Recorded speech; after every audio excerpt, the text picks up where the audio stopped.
A Basilea no és difícil trobar detalls interessants. Mentre es passeja per la ciutat, anireu descobrint coses com aquest piano que toca al mig d'un carrer ple de gent i bicicletes i tramvies.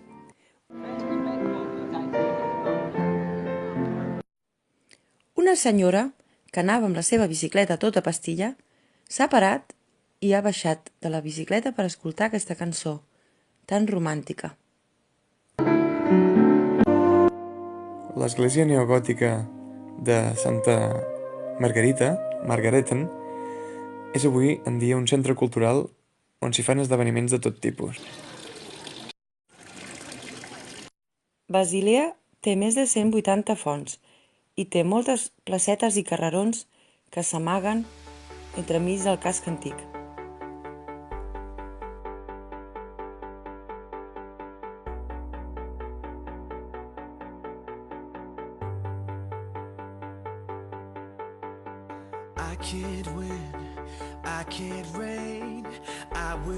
Aquests joves de l'associació Greenpeace estaven fent una manifestació